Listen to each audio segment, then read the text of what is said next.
BBC дүрбүсүндө подкастын угуп атасыздар. Сиздер менен кайрадан мен Кубат Чекиров.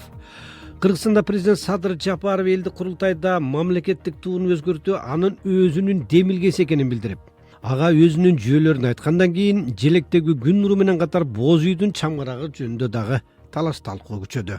BBC Кыргызстанда боз үй жасоо боюнча атак чыккан Тоң районундагы Кызыл Туу айылындагы эң тажрыйбалуу уста Бектемир Асангулов менен боз үйдүн байыркы жана азыркы замандагы колдонуудагы бөлүнүшү жана анын мааниси жөнүндө маектештик. Эми бул биз Союздун учурунан бери мен өзүм ошол боз үйчүлүк боюнча иштейм. Кыял мамлекеттик ишканасында.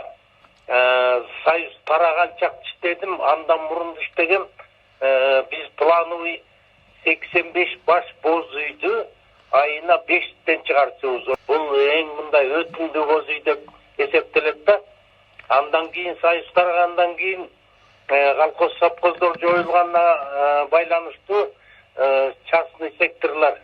Анан бизде ошо Кыргызстанда 100 башка чейинки боз үйлөрдү сурашат.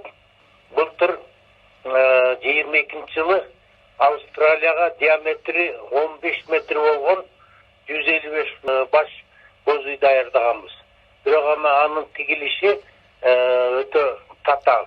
Анан көпчүлүгү ошол 85 баш боз үйлөрдү даярдайбыз. Казакстанда Назарбаев президент болуп турганда өзү заказ берип бир эки боз үйдү 20-25 миң доллардан төлөп алып кетти деп уктум эле. Сиз кабарыңыз барбы ушундан?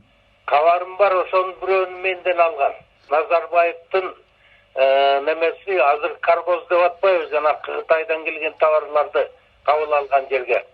Ошол жерге барып 10 күн ошо жакта болуп, боз үйдүн ордун жасатуу жерлерин күтүп, анан менин балдарым барып тигип келген. Бирөөнү Назарбаевдин өзүнүн резиденциясын алган. 25 эмес, эми 18 миңден алынганда. Жана чамгарак жөнүндө айтсаңыз, азыр биякта ошол жөнүндө көп талкуу болуп атат да.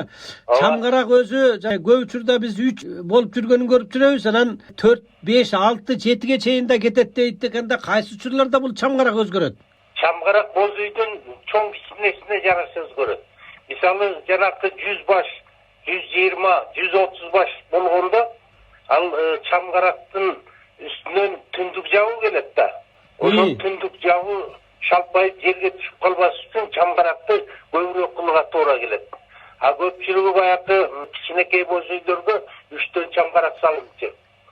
Анан биз 85 баштарга 4төн, айрым учурда 5тен салып коебуз. Ал жана түндүк жабууну тартуу кечинде кеч киргенде уже түндүк жабуу жабылыш керек да. Ооба да.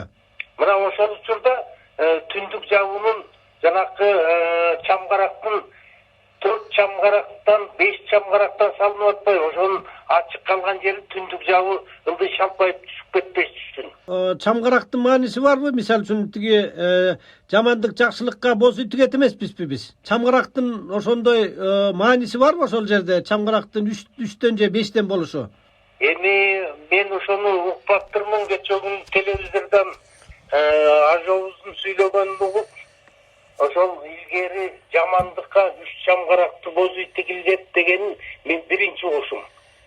Мен 77-деги кишимин, анын ошо 40 жылын мен боз үйчүлүк менен өткөрдүм. Кыял бирикмесинде. Анан биз көпчүлүгү жанагындай 85 баштарга, 75тен өйдө 4 чамгарак салып жүрөбүз. Анан 100 баштарга жанагындай түндүктүн диаметри да чоңоет. Анан түндүк жабуу ылдый шалпайып түшүп калбас үчүн 5тен салып жүрөбүз.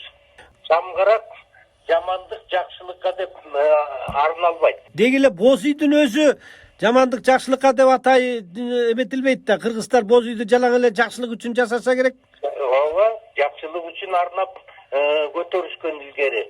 Бул биздин Кыргыздын өзүбүз көчмөндүү калк болгон үчүн жайлоого чыкканда дагы, күздөгө келгенде дагы, кыштоодо дагы бардык жашообуз боз үй менен өткөн да.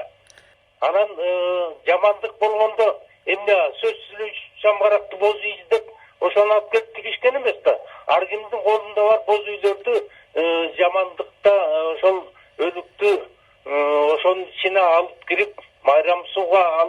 андан кийин жууп коердо кепиндеп тазалап туруп андан кийин өлүктү узатышкан.